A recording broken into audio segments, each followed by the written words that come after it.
दारावरची bell वाजली. शीतलने दरवाजा उघडला. दारात तिचे बाबा मनोहर पंत होते. बाहेर खूप उकाडा होता म्हणून ते थकल्यासारखे वाटत होते. शीतलने आत जाऊन पाण्याचा तांब्या घेऊन आली आणि तिने बाबांना पेल्यातून पाणी दिलं. शीतलचे बाबा तसे परिस्थितीमुळे थकलेलेच होते आणि तिची आई सतत आजारी होती. 5-6 वर्ष झाली कॉटला खिळून होती. मनोहर पंतांच्या नोकरीत तसं फार काही मिळकत नव्हती. घराची सगळी जबाबदारी आता एकट्या शीतलवर पडली होती. शीतल एका छोट्या कंपनीत पार्ट टाईम अकाउंटचं काम करत होती. शीतल खूप साधी, सालस आणि मनमिळावू मुलगी. लहानपणापासून तिच्या वाट्याला सुख आलं नाही. लहानपणी मुलं खेळायची, दंगामस्ती करताना दिसायचे, पण शीतल मात्र घरातच असायची. शीतलची आई वरचेवर आजारी असायची आणि शीतल मात्र लहानपणापासून घरात लक्ष देऊ लागली होती. शीतलने वयाने लहान पण कर्तृत्ववानाने ती जाणती झाली होती. मनोहर पंतांना हे खूप वाईट वाटायचं. आपल्या मुलीने ज्या वयात खेळलं पाहिजे, बागडलं पाहिजे, त्या वयात ती घर सांभाळत होती. इतर मुली खेळत असताना पाहून शीतल घरातील कामे करते हे पाहून मनोहर पंतांचे डोळे भरून यायचे. पण ते काही करू शकत नव्हते. त्या परिस्थितीमुळे हतबल झाले होते. पुढे शीतलने जेमतेम 12वीपर्यंत शिक्षण पूर्ण केलं आणि नंतर नोकरी करायची असं तिने ठरवलं. मनोहर पंत तिला बोलले सुद्धा, शीतल बाळा, तुझं शिक्षण पूर्ण कर, मी करतो काहीतरी. नको बाबा, तुम्ही एकटे किती करणार? मी नोकरी केली तर तेवढाच तुम्हाला थोडा हातभार लागेल. नाही बाळा, ऐक तू माझं. एकदा शिक्षण अर्धवट राहिलं की ते पूर्ण करता नाही येत. शीतलने मग विचार केला. बाबा बोलतात ते बरोबर आहे. आपण शिक्षण पूर्ण केलं तर चांगल्या कंपनीत नोकरी मिळेल आणि पगारसुद्धा चांगला मिळेल. पण तिला सगळा भार आपल्या बाबांवर टाकायचा नव्हता. खूप वेळ ती विचार करत बसली होती. एकटीच खिडकीतून बाहेर बघत होती. तेवढ्यात मनोहर पंतांनी तिला आवाज दिला. काय गं चिमणे, कुठे हरवलीस? अधूनमधून मनोहर पंत शीतलला प्रेमाने चिमणी बोलायचे. काही नाही. काय झालं? कसला विचार करत आहेस? बाबा, मी पार्ट टाईम जॉब करते. दिवसा जॉब करेन आणि संध्याकाळी अभ्यास करेन. परीक्षा मी बाहेरून देईन. अगं, पण तुझ्यावर जास्त ताण पडेल. नको चिमणे, तू तुझं शिक्षण पूर्ण कर, बाकीचं मी बघतो. नाही बाबा, मी आत्ता ठरवलं आहे. तुम्ही हो बोललात तरच मी माझं शिक्षण पूर्ण करेन. तू खूप हट्टी आहेस, ऐकणार नाही. कधी कर तुझ्या मनासारखं. असं बोलून मनोहर पंत त्यांच्या पत्नीच्या रूममध्ये गेले. शीतल खूप खुश झाली होती. आता ती दोन्ही गोष्टी करू शकत होती. एक म्हणजे नोकरी आणि दुसरं तिचं शिक्षण पूर्ण करणार होती. दुसऱ्या दिवशी शीतलने वर्तमानपत्र चाळायला सुरुवात केली आणि जिथे जिथे पार्ट टाईम जॉब होते तिथे तिने ॲप्लिकेशन केले. आता शीतल तिथून येणाऱ्या फोनची वाट पाहत होती. 2 दिवस झाले तरी काही फोन आला नाही. तिसऱ्या दिवशी दुपारी तिला एका कंपनीतून फोन आला. तिला लगेच इंटरव्ह्यूसाठी बोलवण्यात आले. शीतलने तसे मनोहर पंतांना सांगितलं आणि ती तयार होऊन बाहेर पडली. शीतलच्या मनात थोडी धाकधूक होती. कसं असेल ऑफिस?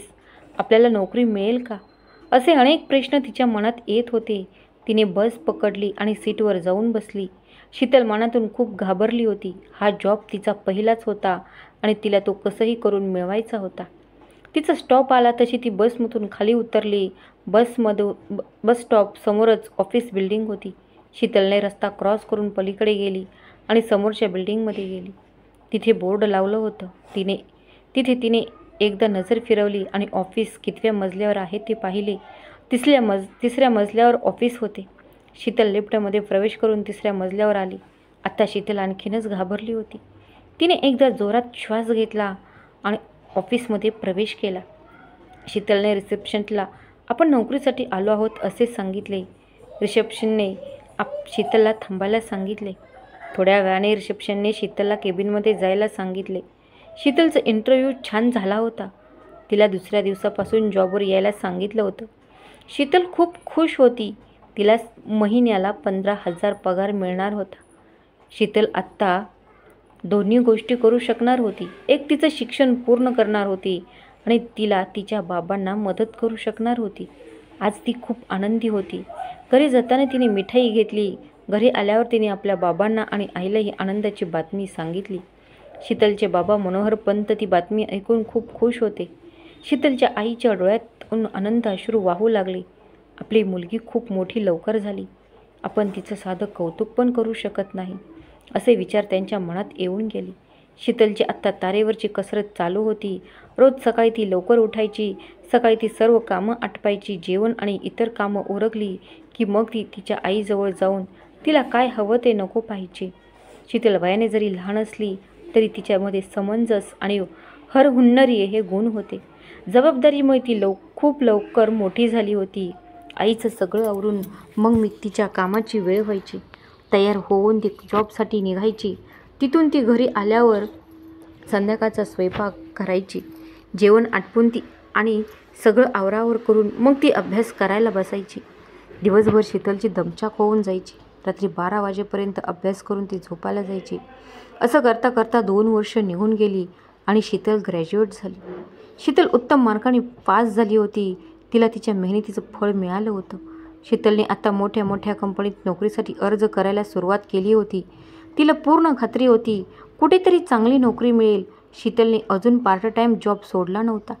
तिथे ती जातच होती. रोज शीतल संध्याकाळी घरी आली की विचारायची, बाबा माझं लेटर आलं का? नाही आलं. अगं येईल, तू नको काळजी करू. तसं नाही हो बाबा, पण खूप दिवस झाले अजून कसं अपॉइंटमेंट लेटर आलं नाही. येईल, तू शांत राहा. तुझ्यासाठी चहा करू का? मलाही थोडासा प्यायचा आहे. तू येण्याआधी मी चहा घेतला होता, पण आता तुझ्यासोबत थोडासा घेईन. काय म्हणतेस, घेणार का चहा? बाबा तुम्ही जास्त चहा घेऊ नका, तुम्हाला ॲसिडिटीचा त्रास होतो. हो गं चिमणे, पण मी जास्त घेत नाही. आता तुला कंपनी म्हणून मी घेणार. तसंही तुम्ही ऐकणार नाही. करा चहा कडक. हा शीतलचं आणि तिच्या बाबांचं असं रोज चालायचं. चहा झाल्यावर शीतलने तिची कामं आटपली आणि थोडा वेळ आईजवळ जाऊन बसली. शीतल रोज बाबांच्या चहाची तक्रार आईजवळ करायची. तशीच आजही ती आईजवळ तक्रार करणार होती. आई बघ, बाबा काही माझं ऐकत नाहीत, सारखं चहा पितात. तेवढ्यात मागून मनोहर पंत आले. काय गं चिमणे, माझ्याच बायकोजवळ तू माझी तक्रार करतेस? ती माझ्या बाजूने आहे, कळलं का? शीतलची आई नलिनीबाई दोघांकडे बघून फक्त हसायची. तिला ही दोघं बाप आणि मुलगी यांच्यातील भांडण आवडायचं. आई तू हसतेस काय? बोल ना त्यांना काही. नंतर बोलू नको मला. माझ्या नवऱ्याची तू काळजी घेत नाहीस. श्रीमंती नव्हती, पण सुखी कुटुंब होतं. नलिनीबाईंचं आजारपण सोडलं तर सगळे हसून खेळून होते. नंतर सगळे जेवायला बसले. जेवण आटोपल्यावर शीतलने एकदा आईच्या रूममध्ये डोकावून बघितलं आणि ती तिच्या रूममध्ये आली. शीतलच्या मनात विचार आला की अजून अपॉइंटमेंट लेटर का नाही आलं. असं विचार करता करता कधी डोळा लागला हे तिला कळलंच नाही. सकाळी लवकर उठून सगळी कामं आटपून शीतल ऑफिसला जायला निघाली आणि तेवढ्यात दारावरची बेल वाजली. दारात नेहमीचे पोस्टमन काका हातात एक एन्व्हलप घेऊन उभे होते. कशी आहेस शीतल बेटा? ठीक आहे काका, हे तुझं लेटर आलं आहे, सही कर बघू. हो करते. सही करून शीतलने हातात लेटर घेतलं आणि पाकिटातून पेपर बाहेर काढला. शीतल ते लेटर वाचून खूप आनंदी झाली. तिचे बाबासुद्धा तिथेच उभे होते. पोस्टमन काकांनी तिला विचारलं, काय गं, काय झालं, एवढी खुश का झाली तू? काका, बाबा, मला एका चांगल्या कंपनीमधून अपॉइंटमेंट लेटर आलं आहे, ज्याची मी वाट पाहत होती. उद्याच त्यांनी मला ऑफिसमध्ये बोलावलं आहे. घरातलं वातावरण खूप आनंदी झालं होतं. शीतलने ही बातमी तिने तिच्या आईला सांगितली. नलिनीबाईंना खूप आनंद झाला.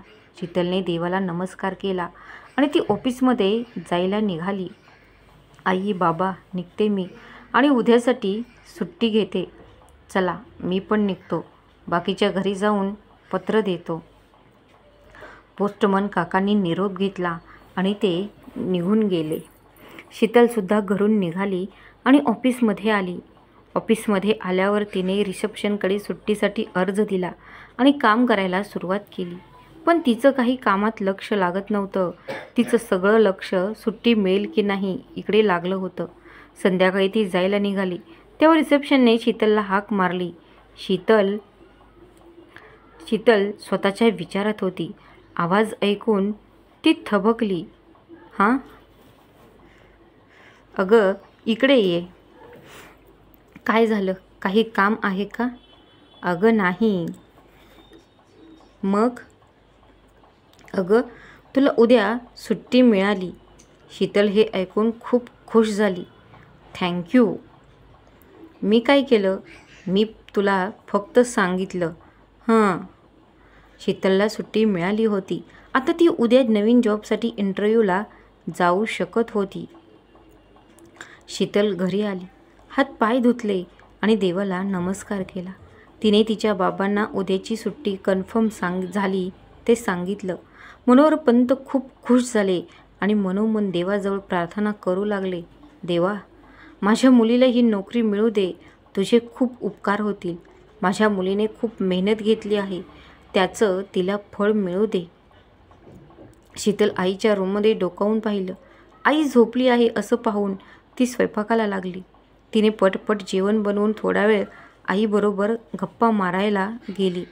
नलिनीबाई उठून बसल्या होत्या. आई, कशी आहेस?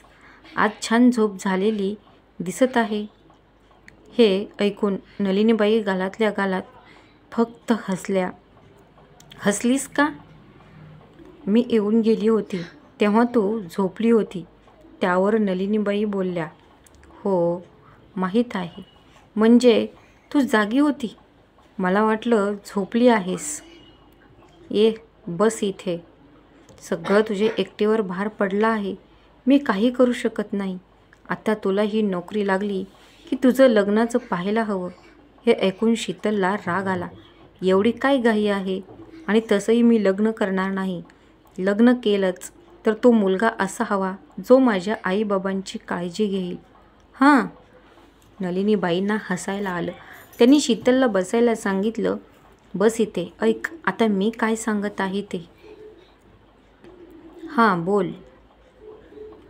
आम्हाला माहीत आहे तुला आमची खूप काळजी आहे, पण कसं आहे ना, तो मुलगा, आपलं घर, नाती हे सगळं कसं बरं सोडून येईल?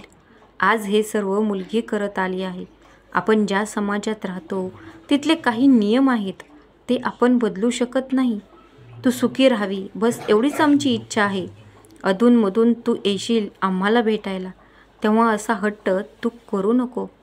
झालं तुझं बोलून? हो. आता मी काय सांगते ते ऐक. बोल. मी सगळं ठरवलं आहे, तेव्हा तू काळजी करू नको. जेवून घे आणि औषध घेऊन आराम कर. मी आलेच. असं बोलून शीतल रूम बाहेर आली. सर्वांनी जेवणं केली आणि थोडा वेळ अशाच गप्पा गोष्टी चालू होत्या. झोपेची वेळ झाली तशी शीतल तिथून उठली आणि झोपायची तयारी करू लागली. नेहमीप्रमाणे दुसऱ्या दिवशी सकाळी शीतल लवकर उठली. तिने भरभर तिची कामं आटपायला घेतली. आज तिला नवीन कंपनीमध्ये जायचं होतं. आज तिने खूप छान ड्रेस घातला. असं म्हणतात ना, first impression is the last impression. तयार होऊन तिने देवाला नमस्कार केला आणि आईबाबांना सांगून ती घराबाहेर पडली. बस तिने पकडली आणि ती ऑफिस गेटजवळ आली. ऑफिस बाहेरून खूप सुंदर दिसत होतं. शीतलने लिफ्टचा बटन प्रेस केला आणि ती लिफ्टची वाट पाहू लागली. लगेच लिफ्ट खाली आली आणि लिफ्टमध्ये प्रवेश केला. 2 नंबर तिने प्रेस केला आणि ती वाट पाहू लागली. शीतल मनातून खूप घाबरली होती. हा जॉब मिळेल का अशी शंका मनात येत होती. शीतल लिफ्टमधून बाहेर आली आणि ऑफिसमध्ये प्रवेश केला. आल्यावर तिने सगळीकडे नजर फिरवली आणि रिसेप्शन डेस्क जवळ येऊन रिसेप्शनला तिने लेटर दाखवलं. तुम्ही बसा, मी सरांना इन्फॉर्म करते. रिसेप्शन मिस अंजलीने सांगितलं. हो चालेल, मी बसते, शीतल बोलली. शीतल सोफ्यावर जाऊन बसली. मिस अंजली फोनवर बोलत होती. बहुतेक ती शीतल आली आहे हे सांगत असणार. शीतल आतून बोलणं येईपर्यंत ती ऑफिस स्टाफ आणि ऑफिस निहाळत होती. प्रत्येकजण आपापल्या कामात मग्न होते. मात्र एक व्यक्ती शीतलकडे चोरून बघत होती. त्या व्यक्तीचं नाव सुधीर जोशी होते. सुधीर जोशी मुंबईमध्येच राहणारा, एकटाच राहत होता तो. आई वडील, भाऊ बहीण कोणी नव्हते त्याला. लहानपणी एका अपघाताने त्याचे आईवडील निघून गेले. लहानपणापासून तो त्याच्या मामा मामेकडे राहिला. त्यांनासुद्धा मूलबाळ नव्हते. ते सुधीरला आपला मुलगाच समजून त्याची देखभाल करत होते. सुधीर दिसायला खूप सुंदर, एकदम राजबिंडासारखा. कॉलेजमध्ये असताना अनेक मुली त्याच्यावर प्रेम करायच्या, पण सुधीर कधीच कोणत्या मुलीला भाव द्यायचा नाही. तो कधीच कोणत्या मुलीजवळ बोलायला जायचा नाही. कॉलेज संपले आणि पुढे त्याने MBA केलं आणि या कंपनीत जॉब लागला. त्याचे मामा मामी आता गावी जाऊन राहत आहेत. गावी घर, शेत जमीन आहे आणि तिकडे लक्ष द्यायला कोणी नाही. म्हणून ते गावी राहायला गेले. सुधीर आता एकटाच मुंबईमध्ये राहतो. अधूनमधून त्याचे मामा मामी त्याला भेटायला येतात. कधी कधी सुधीरसुद्धा एक फेरी गावी टाकून येतो. आता सुधीरचं लक्ष शीतलकडे लागले होते. कधी कोणत्याही मुलीकडे न बघणारा सुधीर आज तो शीतलकडे बघत होता. अचानक शीतलचं लक्ष सुधीरकडे गेलं आणि दोघांची नजरानजर झाली. सुधीर एकदम बावचळला. आपली चोरी कोणीतरी पकडली असं त्याला वाटलं. लगेच खाली मान घालून त्याने कामाला सुरुवात केली. मिस शीतल, रिसेप्शननी हाक मारली. शीतलने आवाजाच्या दिशेने मान वळवली आणि ती रिसेप्शन डेस्कजवळ गेली. तुम्ही आत जाऊ शकता, मिस अंजलीने सांगितलं. हो, थँक्यू, असं बोलून शीतलने केबिन डोअर नॉक केलं. May I come in sir? Yes, coming. Sheetal आतमध्ये गेली आणि सरांसमोर जाऊन उभी राहिली. बसा मिस शीतल, सरांनी सांगितलं. धन्यवाद सर, असं बोलून शीतल खुर्चीवर बसली. मिस शीतल, तुमचा बायोडेटा मी पाहिला, खूप छान आहे आणि तुम्हाला कामाचा अनुभवसुद्धा आहे. तुम्हाला हा जॉब मिळाला आहे. तुमची सॅलरी बाबतीत काही अपेक्षा आहे का? अपेक्षा आहेत सर. घरी आई आजारी आहे आणि घरची परिस्थिती बेताचीच आहे. पण मी काही सांगत नाही. तुम्ही जे द्याल ते मला मान्य आहे, शीतल बोलली. ठीक आहे, तुमचा हा प्रामाणिक स्वभाव आवडला. तुम्हाला महिन्याला 30,000 पगार मिळेल, एवढा ठीक आहे ना? हो, ठीक आहे सर. शीतलला पगार ऐकून तिच्या कानावर विश्वास होत नव्हता. ती भांबावून गेली आणि आतून खूप खुश झाली होती. ठीक आहे, तुम्ही उद्यापासून जॉबवर येऊ शकता. सॉरी सर, मला उद्या जॉईन होता नाही येणार. का? काही अडचण आहे का? नाही सर, अडचण नाही, पण मी जिथे आधी काम करत होती तिथे मला उद्या जाऊन कळवावे लागेल. मी परवापासून आली तर चालेल का? हो चालेल. तुम्हाला जेव्हा शक्य असेल तेव्हा तुम्ही जॉईन होऊ शकता. खूप धन्यवाद सर, असं बोलून शीतल केबिन बाहेर आली. शीतलसाठी ही खूप मोठी अचिव्हमेंट होती. आज तिचं स्वप्न पूर्ण झालं होतं. एका मोठ्या कंपनीत तिला जॉब मिळाला होता. परवापासून तिला जॉईन व्हायचं होतं. शीतल तशीच घरी आली. घरी आल्यावर तिने नवीन ऑफिसमध्ये जे घडलं ते तिने आई-बाबांना सांगितलं. मनोहर पंत आणि नलिनीबाई या दोघांना ही बातमी ऐकून खूप आनंद झाला. ते दोघे शीतलकडे कौतुकाने पाहू लागले. शीतल दोघांकडे अळीपाळीने पाहू लागली. असे का पाहत आहात तुम्ही दोघे? तुम्हाला आनंद नाही झाला का? अगं, आम्हाला खूप आनंद झाला. एक मुलगी असून तू हे शिखर पार केलंस. आता फक्त तुझ्या लग्नाची काळजी आहे, म्हणजे आम्ही मोकळे, असे मनोहर पंत बोलले. नाही बाबा, मी तुम्हा दोघांना सोडून कुठेही जाणार नाही. मी त्याच मुलाशी लग्न करेल जो माझ्या आईबाबांची काळजी घेईल, असं बोलून शीतल तिथून उठली आणि बाथरूममध्ये फ्रेश व्हायला गेली. चिमणे, अगं असं हट्ट करू नये बाळा. अशाने तुझं लग्न कसं होईल? आत्ताच्या काळात असा मुलगा मिळणे खूप कठीण आहे आणि तो मुलगा त्याचे आईवडील सोडून आम्हाला का सांभाळेल? मनोहर पंत बोलले. यावर शीतल काही बोलली आणि तिने जेवण वाढायला घेतले. जेवताना कोणीच काही बोलले नाही. आई बाबा शीतलकडे बघत जेवत होते. त्या दोघांना आपल्या मुलीची तळमळ दिसत होती आणि आपल्याप्रती असलेली तिची काळजी, यामुळे ते दोघे चिंतित झाले होते. जेवण आटोपल्यावर शीतल आवराआवर करू लागली. सगळं आवरल्यावर ती एकटीच खिडकीत जवळ उभी राहिली आणि विचार करू लागली. मी माझ्या आईबाबांना असं एकटं नाही सोडू शकत. मुलगी असली म्हणून मी माझी जबाबदारी नाकारू शकत नाही. जोपर्यंत तसा मला मुलगा मिळत नाही तोपर्यंत मी लग्न करणार नाही, असं तिने मनाशी निश्चित केले. दुसऱ्या दिवशी शीतलचं घरचं सगळं आटपून तिच्या जुन्या ऑफिसमध्ये आली. ऑफिसमध्ये आल्यावर ती सरांच्या केबिनमध्ये गेली. ए शीतल, काय काम काढलं, असं तिच्या सरांनी विचारलं. शीतल थोडी अवघडल्यासारखी झाली, कारण तिने 1 महिन्याची नोटीस दिली होती, पण तिला त्या आधीच जॉब सोडावा लागत आहे. काय गं, काय झालं? निसंकोचपणे बोल, असे तिचे सर बोलले. सर, मी उद्यापासून इथे जॉबवर नाही येऊ शकणार. मला दुसऱ्या कंपनीत जॉब मिळाला आहे, असे शीतलने सांगितले. अरे वा, ही तर खूपच आनंदाची बातमी आहे. हे असं घाबरत का तू सांगत आहेस? पेढे कुठे आहेत? सर बोलले. शीतल सरांकडे पाहतच राहिली. सर तिला काही बोलले नाही आणि त्यांनी लगेच परवानगी दिली. हे ऐकून शीतलला हायसे वाटले. हात जोडून शीतलने सरांचे आभार मानले आणि तिथून ती बाहेर आली. बाहेर आल्यावर तिने सगळ्यांचा निरोप घेतला आणि ती घरच्या वाटेने निघाली. उद्या नवीन ऑफिसमध्ये जॉबसाठी जायचे होते आणि सगळी तयारी करायची होती. उद्यापासून शीतलला लवकर उठावे लागणार होते, कारण ऑफिस वेळ सकाळी 10ची होती. तेव्हा तिला सगळं आटपून घरातून 9 वाजता तरी निघावं लागणार होतं.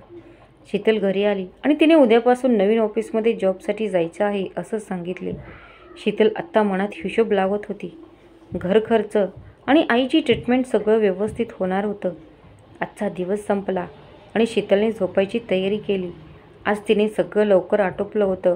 उद्यापासून तिला आणखीन लवकर उठावे लागणार होते.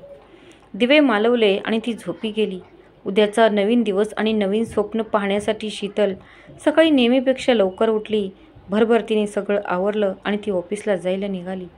जाताना तिने आईबाबांना आणि देवाला नमस्कार केला आणि घरातून बाहेर पडली. आईच्या डोळ्यातून नकळत अश्रू बाहेर पडले आणि मनात विचार आला, आज मी ठीक असती तर माझ्या लेकीला एकटीने सगळं पाहावं लागलं नसतं.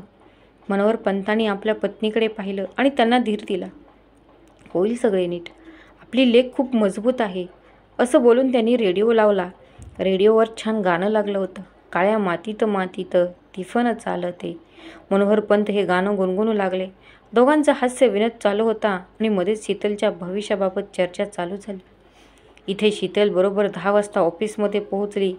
ऑफिसमध्ये आल्यावर तिने रिसेप्शनला जाऊन भेटली आणि आजपासून ऑफिस जॉईन करणार असल्याचे तिने सांगितले. रिसेप्शनने तिला सुधीरच्या बाजूच्या टेबलवर बसण्याची व्यवस्था केली. शीतल आपल्या टेबलजवळ आली आणि तिने बॅगेतून तिच्या सगळ्या वस्तू बाहेर काढून त्या तिने व्यवस्थित मांडून ठेवल्या. बाजूच्या टेबलवर सुधीर बसला होता. त्याचं तिच्याकडे लक्ष लागलं होतं. शीतल आपल्याच कामात मग्न होती. तिचं सगळं सामान लावून झाल्यावर सुधीरने हात पुढे केला. हाय, मी सुधीर जोशी. शीतल पंत, शीतलने सांगितले. खूपच सुंदर नाव आहे. सुधीर म्हणाला. धन्यवाद. असं बोलून ती आपल्या कामाला लागली. असेच दिवस जात होते. हळूहळू शीतल तिथे रोळू लागली होती. सगळ्यांना ती मदत करायची. प्रत्येकाशी ती हसून बोलायची. शीतल तिचं काम झालं की ती लगेच घरी निघायची. घरी जाऊन तिला सगळं आवरायचं असायचं. हळूहळू दिवस जात होते. मनोहर पंत काळजीत असायचे. शीतलचं लग्न झालं की आपण मोकळे झालो हा त्यांचा विचार चालू असायचा. नलिनीबाईसुद्धा हाच विचार करत असायच्या. त्यातून आपल्या मुलीची अट हा त्यांना पोरखेळ वाटत होता. 1-2 स्थळं येऊन गेली, पण त्यांना शीतलची अट त्यांना मान्य नव्हती. आईवडील चिंतातूर झाले.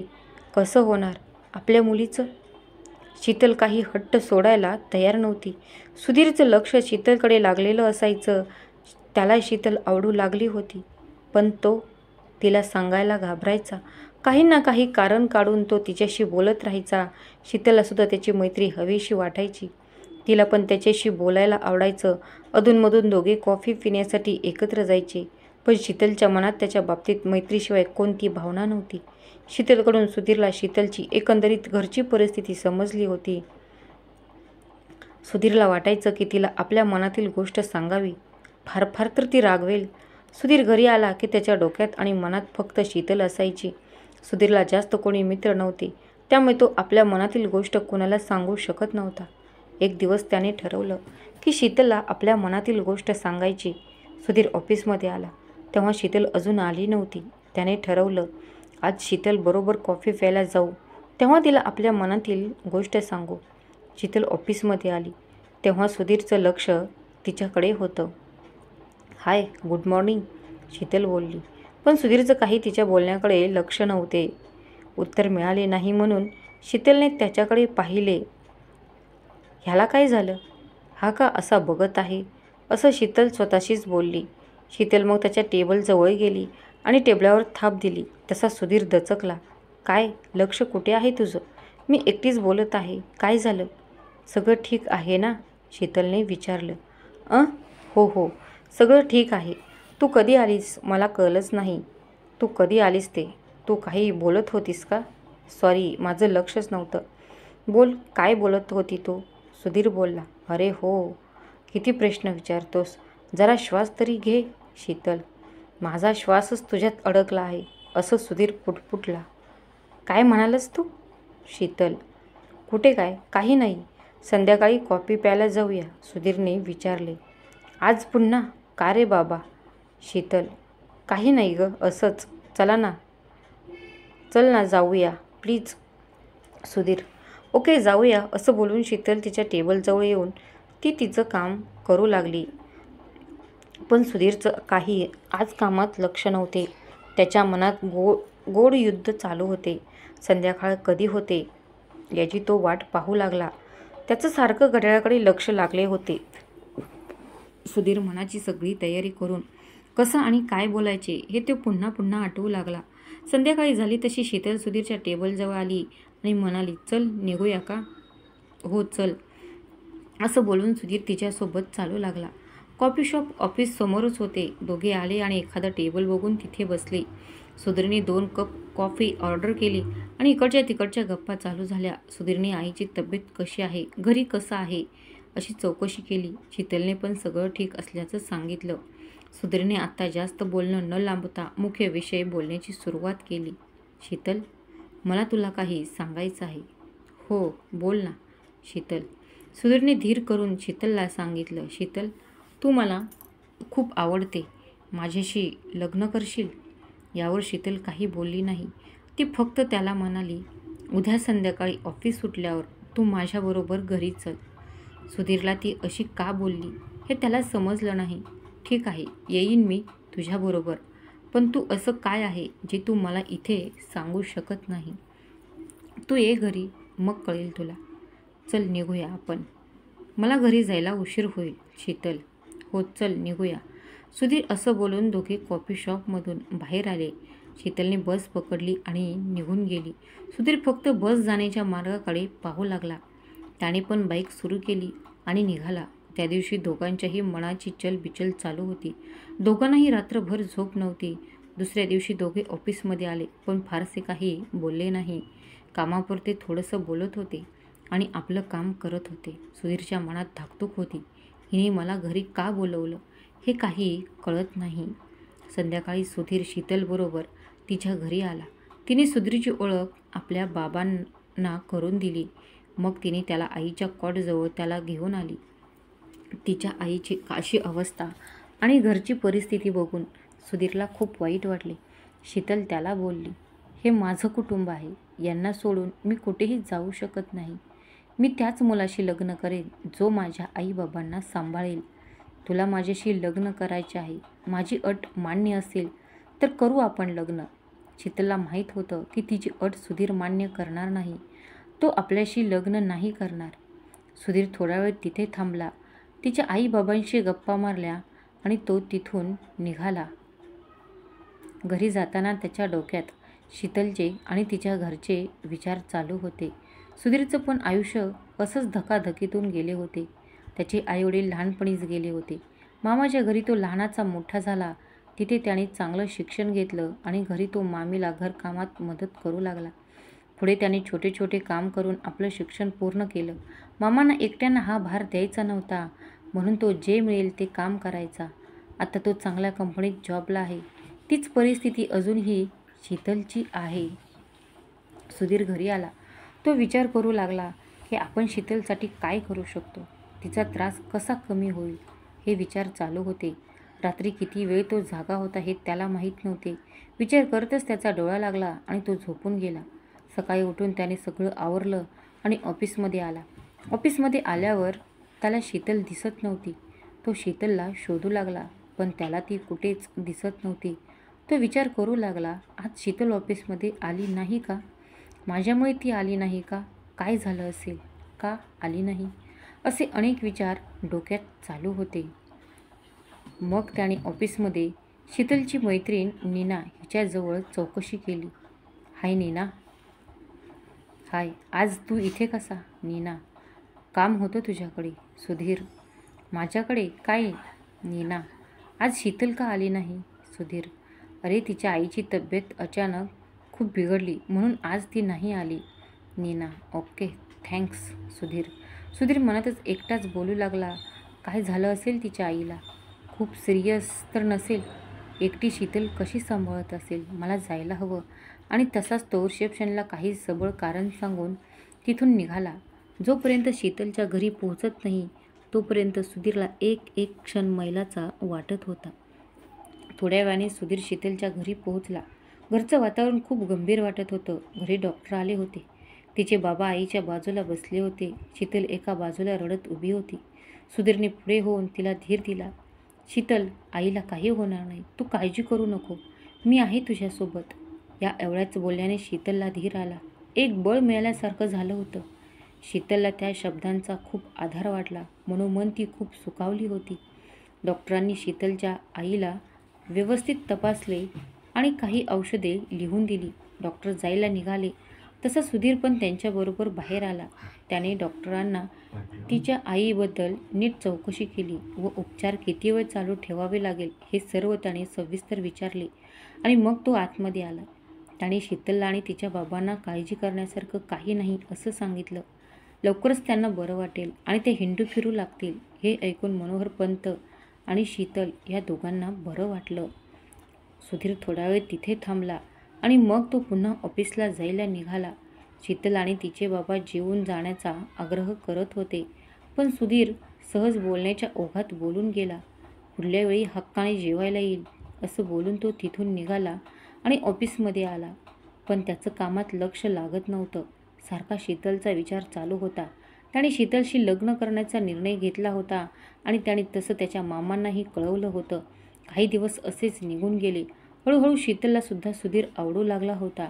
सुधीरचं अधूनमधून शीतलच्या घरी येणं जाणं चालू होतं. शीतलच्या आईबाबांना सुधीर हा त्यांच्याच घरातील व्यक्ती आहे असं वाटत होतं. शीतलच्या आईची तब्येत आता थोडीफार सुधारली होती. सुधीरने आत्ता मनाशी निश्चय केला. शीतलबरोबर लग्न करायचे. त्याने त्याच्या मामा मामीला मुंबईमध्ये बोलावून घेतले. ते आल्यावर सुधीरने शीतल आणि स्वतःबद्दल थोडक्यात दोघांना सांगितले. दोघांनी सुधीरचं बोलणं ऐकून घेतलं आणि मग ते थोडा वेळ विचार करू लागले. दोघे एकमेकांशी चर्चा करून निर्णय घेतला. सुधीर मनातून घाबरला होता. मामा मामी होकार देतात की नाही, पण मामा मामींनी त्या दोघांच्या लग्नाला संमती दिली. मामाने सुधीरला सांगितलं, सुधीर, त्यांना कळव, आपण संध्याकाळी त्यांच्याकडं येत आहोत. सुधीर हे ऐकून खूप खुश झाला. त्याने मामा मामीला आनंदाने मिठी मारली. लगेच त्याने शीतलला फोन करून कळवलं. इथे शीतलसुद्धा हे ऐकून खूप खुश झाली. तिला तिच्या कानावर विश्वास होत नव्हता. तिने ही बातमी आईबाबांना सांगितली आणि संध्याकाळीच तयारीला लागली. संध्याकाळी सुधीर आणि त्याचे मामा मामी शीतलच्या घरी आले. शीतल आणि मनोहर पंतांनी पाहुण्यांचं स्वागत केलं आणि त्यांना बसायला सांगितले. सुधीरने मामा मामींची ओळख करून दिली. त्याने त्याचा निर्णय शीतलला आणि तिच्या घरच्यांना सांगितलं. शीतल, मला तुझ्याशी लग्न करायचे आहे. मी तुझ्या आईबाबांची काळजी घेईन आणि त्यांचा सांभाळ करेन. हे ऐकून मामा मामीला आपल्या भाच्याचे खूप कौतुक वाटले. शीतल चहा आणि नाश्ता घेऊन बाहेर आली आणि तिने सुधीरला सांगितलं, सुधीर, तू भावनेच्या भरात कोणताही निर्णय घेऊ नको. पुन्हा विचार कर. पण सुधीरचा निर्णय पक्का झाला होता. माझा निर्णय पक्का आहे असं सुधीरने सांगितलं. मग सुधीरने तिच्या आईबाबांना त्यांचं मत विचारले. शीतलच्या आईबाबांना हे ऐकून खूप आनंद झाला. सुधीरसारखा मुलगा आपल्या शीतलसाठी शोधून सापडणार नाही हे त्यांना माहीत होते. सुधीर आणि शीतलने आईबाबांचा आणि मामा मामीचा आशीर्वाद घेतला. शीतलचे आईबाबा खूप खुश झाले होते. सुधीरसारखा चांगला मुलगा आपल्या मुलीला मिळाला. त्यांनी हात जोडून देवाचे आभार मानले. शीतलच्या आईची तब्येत बरी नसल्यामुळे लग्न साध्या पद्धतीने करायचे असे ठरले. 2-3 दिवसांनी त्यांनी एखादा चांगला मुहूर्त पाहून दोघांचा साध्या पद्धतीने लग्न लावून दिले. सुधीरने आता घरची संपूर्ण जबाबदारी स्वतःवर घेतली होती. शीतलच्या आईची तब्येतीत हळूहळू सुधारणा होत होती. मनोहर पंतांनी आपल्या मुलीचा संसार सुखाचा पाहून मनोमन देवाचे आभार मानले. सगळे खूप आनंदाने राहत होते. शीतल खूप खुश होती. आयुष्यात पहिल्यांदाच ती हे सुख अनुभवत होती. आज खऱ्या अर्थाने शीतल मोकळा श्वास घेत होती. कथा आवडल्यास चॅनलला सबस्क्राईब करा, लाईक करा आणि कमेंट करायला विसरू नका. श्री स्वामी समर्थ. धन्यवाद.